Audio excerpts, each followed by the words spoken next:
नमस्कार दोस्तों, आध्यात्म चैनल में आप सभी का स्वागत है। आज मैं आपको आध्यात्म से जुड़ी कुछ ऐसी बातें बताऊंगी जो व्यक्ति, प्रकृति और जीव के गुणों से अंतर्क्रियाओं में विचारधाराएं करता है या मुक्ति से प्राप्ति करता है।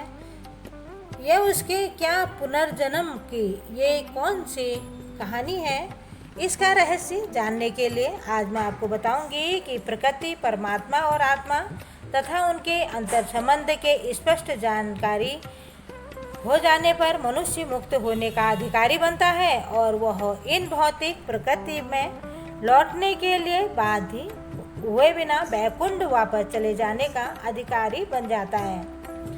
यह ज्ञान का फल है कि ज्ञान यह समझने के लिए भी होता है दैव योग में जीवन इस संसार में आ गिरा है, उसे पौराणिक व्यक्तियों को साधु पुरुषों तथा गुरु की संगति से निजी प्रयास द्वारा अपनी स्थिति समझनी ही चाहिए। तब जिस रूप में भगवान भगवद गीता कही है उसे समझ में आध्यात्मिक चेतना या कृष्णामृत में प्राप्त करता है, तब यह निश्चित है कि वह इस संसार में फिर कभी नहीं आ सकेगा। यह सच्चिदानंद जीवन बताने के लिए वैकुंठ लोक में भेज दिया जाता है।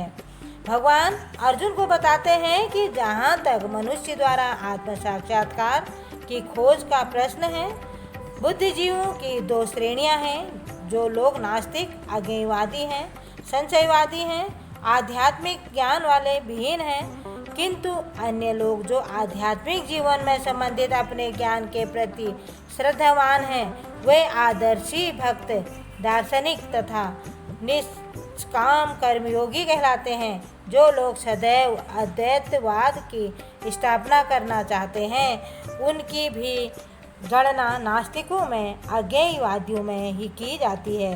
दूसरे शब्दों में केवल भगवत भक्त की आध्यात्मिक ज्ञान को प्राप्त होता है, क्योंकि वे समझते हैं कि प्रकृति के भी पूरे वैकुंठ लोक तथा भगवान हैं, जिसका विस्तार परमात्मा के रूप में प्रत्येक व्यक्ति में हुआ है और जो सर्वव्यापी है, निसंदेह है।